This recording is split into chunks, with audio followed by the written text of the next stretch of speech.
Interview 1, Katie Davis being interviewed by Marley Jones. When did you first become interested in doing art?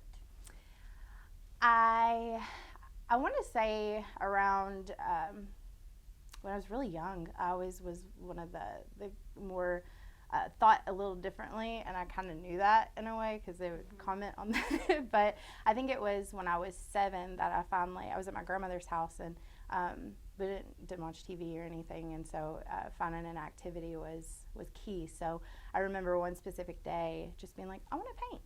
And so she got out a canvas, and it was 100 years old, it seemed like. But I sat in there and I painted, and then that just it snowballed. And then I just couldn't stop to. When I was in elementary school, I would do little portraits. We'd grade each other's papers. Mm-hmm. And I remember sketching, trying to sketch the faces of whoever's paper I was grading. And then, parents get mad. Well, what did you do this for? Is it bullying? But no, it's just, and it was just expression, And so it's something that never went away. And you're a painting major, correct? I am. So you kind of started off painting, and then now you're a painting major. Do you have any other mediums that you like to work in? Yeah, I've recently picked up a little bit more of digital work. So I've been doing some digital collaging and trying to teach myself Photoshop and InDesign and things like that to kind of take it to a more digital way. But also ceramics. I like to do ceramics as well. It was when it was painting and ceramics, they were neck and neck, but, always get those. Yeah. Oh, yeah. Your work seems to have a really kind of gritty quality to it. Like, you look at it and it invokes a lot of emotion. Mm-hmm. In your own words, what are you trying to say with your work?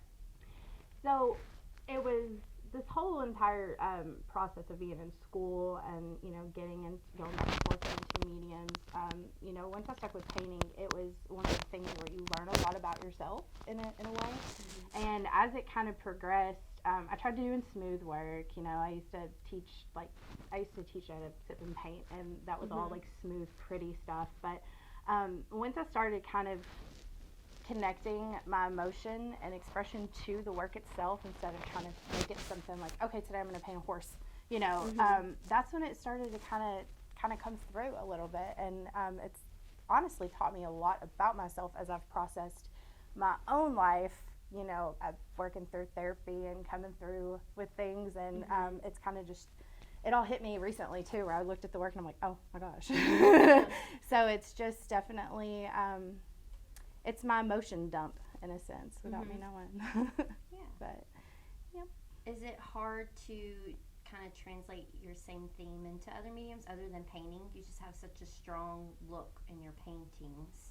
Is it hard to kind of tap into that with ceramics per se? Kind of. With ceramics, it was kind of easy to do though with glazes. When I started mixing my own glazes and everything, that's whenever that more original side came out of it. And some of my work would end up in wood firing as well. Mm-hmm. That has that gritty texture to it. And then that's where I picked up that ooh, I like this, and it was more, because sometimes you'd have a pretty pot, with a nice glaze on it. But it was whenever I started really working with more natural materials and then mixing my own glazes and stuff that it started to come through a little more. So, but, it finds its way. It always finds its way in something. Yeah. But. And with the other materials, even when you're painting, there's the use of collage and cardboard, and you've done that for quite a long time. Yeah. Can you talk a little bit about that process and what that adds both to the work itself, formally, meaning-wise, but maybe even process-wise for you? Well, aside from art, I tend, in the summer, I like to do recycling projects, and so sustainability and trash. I was really trash, and I've always been when Made Found Made, when we did a project in that sense, that was the most connecting thing to me because in life, I'm kind of always finding myself making something out of nothing and things that are already there. Like my studio at home my furniture's cardboard boxes that I've taped together, so it comes through because I think that's part of me. I was, as a person and as an artist, you're given this, but the direction, I wasn't going to pursue art at all. But, that's kind of what I was given, in a sense. That's what existed, and so it was up to me in my life to figure out how to make that a thing, and make it original and a part of me. So I think that using those already processed objects like cardboard and paper, it adds to that gritty part of it, as well as, just a vehicle for me to make it into something else when I want to. So, and it's getting used.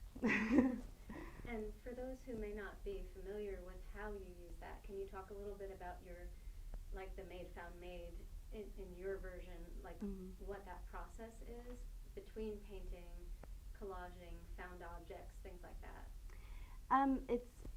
It's more of, starting out, like I'll pick something that is inspiring to me to that point. Like usually it is cardboard, because I really like that there's so many different layers to it, so many different textures, and then print as well, any printed items and stuff. So I usually get in there, and how I do it is I'll just start kind of placing it around, and then I'll add another, like a little paint to it, or another little piece of paper, and then it just starts becoming something. Like a recent piece that I did, it was a smaller collage piece with a figure in it, but how that one started was I was just putting brown paper on it, and then the next thing I know, I lost 7 hours of just putting more in there, because it started to become its own thing, to the point where, it was almost like a meditation in a sense. And I remember at one point of the work, it was, I thought that it had already been created, and I was just putting it back together.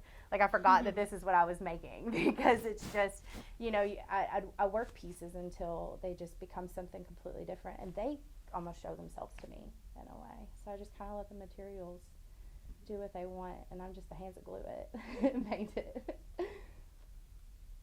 And you've also been expanding into digital painting, really. Can you talk a little bit about that? It seems like maybe a similar thing, but a completely different means. Yeah.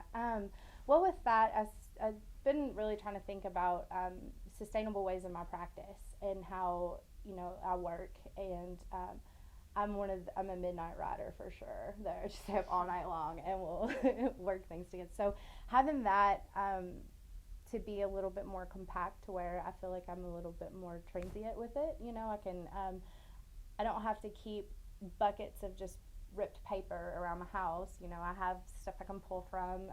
If I'm doing collaging, and then being able to, because I get so erratic in those moments when I'm painting, that it allows me to have a little bit more like change in there, and picking color, and helps kind of change the palette a little as well. So. And you've talked about the meaning of some of the materials, the sustainability and things like that, and maybe even your process having this other meditative quality or aspect to it.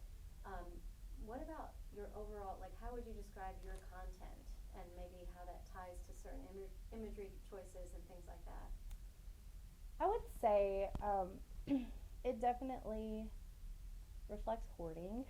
There's very much of a hoarding imagery to it, and excess, like how we have excess. But it's made from the vulnerability, sharing your art, and working through it, and then what you pull out of yourself in the process of making art is such a vulnerable thing, that it's looking at ways on how we avoid that. How do we avoid being vulnerable? And whether it's packing in a lot of stuff in your house to make you feel safe, or carrying around a grocery cart full of things, and I think that the materials that I use, that helps. That's one of my blockages of vulnerability. If I have cardboard, then I feel like I can do anything, so it kind of, it mirrors that in a sense. So and I guess 2 more questions. With that, is there a difference when you have a figure in your pieces and when you don't? And I know you deal with spaces too, so however you want to answer that.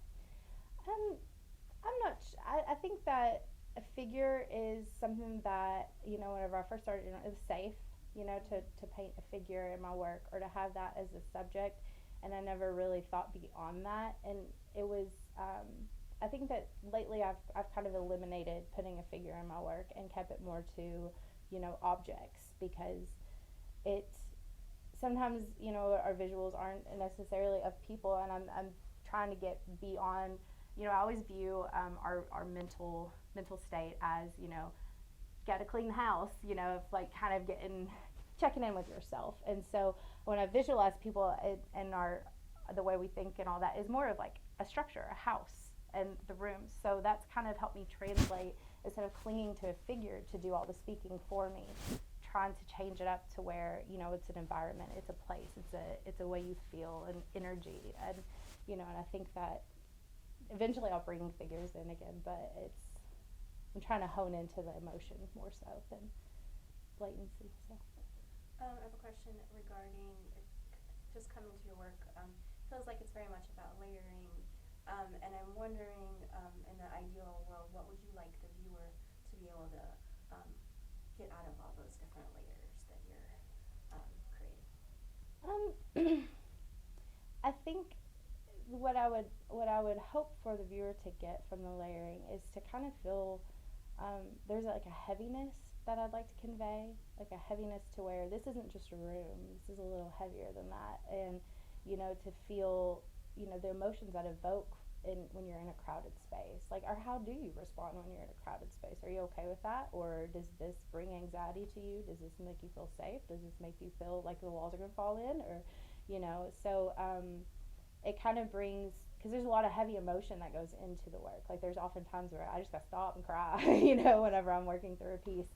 But just to kind of to feel that weight, I suppose. Well, thank you very much. Welcome. Thank you.